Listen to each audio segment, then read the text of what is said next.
ఈ land వచ్చేలుపు Telangana state వనపర్తికి దగ్గరలో ఉందండి. 3 ఎకరాల 25 కుంటలు.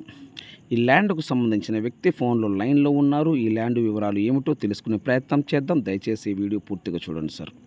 ఏపీ మరియు తెలంగాణ, కర్ణాటక, మహారాష్ట్ర ఈ 4 రాష్ట్రాల్లో మీరు ఏదైనా ప్రాపర్టీస్ అమ్మాలనుకుంటే మీ ప్రాపర్టీస్ ఫోటో లేదా వీడియో తీసి నా వాట్సాప్‌కి షేర్ చేయండి. మీ ప్రాపర్టీస్ 100% 10 రోజులు అమ్మే బాధ్యత నాది. ఈ ల్యాండ్ కొనే ఇంట్రెస్ట్ మీకు ఉంటే ఈ లింక్ నా వాట్సాప్‌కి షేర్ చేయండి. ఇదే నా వాట్సాప్ నెంబర్, ఇదే నా కాంటాక్ట్ నెంబర్. దయచేసి మీరు టైం వేస్ట్ చేసుకోవద్దు, నన్ను టైం వేస్ట్ చేయనివ్వద్దు. నేను చాలా బిజీగా ఉంటాను. టైం పాస్ కోసం నాకు వాట్సాప్ చాటింగ్ చేయొద్దు. టైం పాస్ కోసం మీరు నాకు ఫోన్ చేయొద్దు. నేను చాలా బిజీగా ఉంటాను. మీరు నన్ను అర్థం చేసుకోగలరు. ఈ ల్యాండ్‌కు సంబంధించిన వ్యక్తి ఫోన్‌లో లైన్‌లో ఉన్నారు. ఈ ల్యాండ్ వివరాలు ఏమిటో తెలుసుకునే ప్రయత్నం చేద్దాం. దయచేసి వీడియో పూర్తిగా చూడండి. నెక్స్ట్ వీడియోలో కలుద్దాం. Please subscribe. Sir good evening sir. ఓకేనా.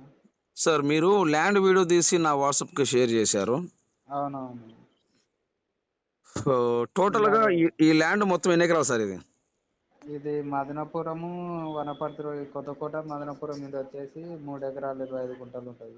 3 ఎకరాల 25 కుంటలు. ఏ జిల్లా వస్తుంది సార్ ల్యాండ్ ఇది? ఇది వనపర్తి డిస్టిక్ వస్తుంది. వనపర్తి జిల్లా వస్తుంది. ఉమ్మడి మహబూబ్నగర్ డిస్టిక్, వనపర్తి జిల్లా. ఉమ్మడి మహబూబ్ నగర్ జిల్లా, వనపర్తి జిల్లా. వనపర్తి ఇప్పుడు ప్రజెంట్ వనపర్తి జిల్లా ఇప్పుడు. వనపర్తి. అవునవును. ఏ మండలం కింద వస్తుంది ల్యాండ్? ఇది మదనపురంకి వస్తుంది. మదనాపురం మండలం ల్యాండ్ కింద వస్తుంది. ఏ విలేజ్ కింద వస్తుంది? దంతనూరు కిందకి వస్తుంది. దండనూరు విలేజ్ కిందకి వస్తుంది. 3 ఎకరాల 26 కుంటలా? 25. 3 ఎకరాల 25 కుంటలు. సార్ ఇప్పుడు ఈ ల్యాండ్లో చుట్టూ ఫెన్సింగ్ ఉందా? ఫెన్సింగ్ ఏం లేదు, నార్మల్ ఉంది. ఏమేమి పంటలు వేస్తున్నారు ఈ ల్యాండ్లో? సైడ్లు మామూలుగా మన వరి చేను, ఏమంటారు, కంది చేను, ఆందం చేను. బోర్లు ఏమైనా ఉన్నాయా సార్? బోర్లు గిట్ల ఏం లేవు. ఓన్లీ హైవేకి దగ్గర ఉందా? మన బీటీ రోడ్ అంటారు, సింగిల్ రోడ్, దానికి దగ్గర ఉంటది.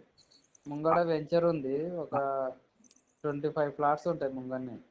25 ప్లాట్లు వేస్తున్నారు వేరే వాళ్ళు.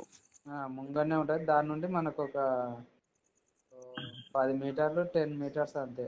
25 ప్లాట్లు సేల్ అయిపోయినాయి కాలేదా? అవి సేల్ అయిపోయినాయి, అవి కూడా అమ్ముతామన్నారు వాళ్ళు. ఓకే, సేల్ అయిపోయి మళ్ళీ రీసేల్ కూడా పెట్టారు వాళ్ళు. రీసేల్ కూడా పెట్టినారు. ఓకే, ఇప్పుడు ఇది హైవేకి ఎంత దూరం వస్తుంది సార్? మన హైవే అంటే ఇప్పుడు కొత్తకోట వస్తుంది కదా, కొత్తకోట నుండి హైవే చూసుకుంటే మనకు ఒక 3 కిలోమీటర్స్ వస్తుంది అంతే హైవేకి. ఓకే, ఎంత చెప్తున్నారు ఎకరం కాస్ట్? ఇది వచ్చేసి 75 లక్షలు చెప్తున్నారు. ఏం సార్ బాగా ఎక్కువ చెప్తున్నట్టున్నారు నాగరాజు గారు. ఇంకా ఈ సర్కిల్ లో ఉన్నాయి ఆ రేట్లు, కాబట్టి రోడ్ కు దగ్గర ఉంది కదా. ఇక్కడ చూస్తే హైవే దగ్గర ఉంటది, ఇక్కడ నోమో బీటీ రోడ్, సింగిల్ రోడ్ అంటారు కదా మన. అవునవును, దాని దగ్గరనే కాబట్టి ఇంకా ఆ రేట్లు. అవును నాగరాజు గారు, ఎకరం 75 చెప్తున్నారు వాళ్ళు. నెగోషియబుల్ దానికి బాగుంటది తీసుకుంటే. అంటే ఇది కమర్షియల్ లెక్కనా? కమర్షియల్ లెక్క వస్తుంది. అవును. ఎకరా 75 లక్షలు అంటే మామూలు విషయం కదా సార్. 3 ఎకరాల 20. ఒకవేళ పార్టీ వస్తే వాళ్ళు ఓనర్ వాళ్ళు ఉంటారు, ఒకసారి కూర్చొని మాట్లాడితే మన అటు ఇటు ఉంటే చెప్పలేము. ఎకరం 75 లక్షలు చెప్తున్నారు. వనపర్తి నుంచి ఎన్ని కిలోమీటర్ వస్తుంది ఇది? వనపర్తి నుండి 25 కిలోమీటర్స్ వస్తుంది. వనపర్తి నుంచి 25 కిలోమీటర్ వస్తుంది. అంతా కూడా ఉండదు, 20 చిల్లర వస్తుంది అనుకుంటున్నాను. 20 చిల్లర వస్తుంది. ఓకే, థ్యాంక్ యూ నాగరాజు గారు. అయితే ఓకే. రైట్.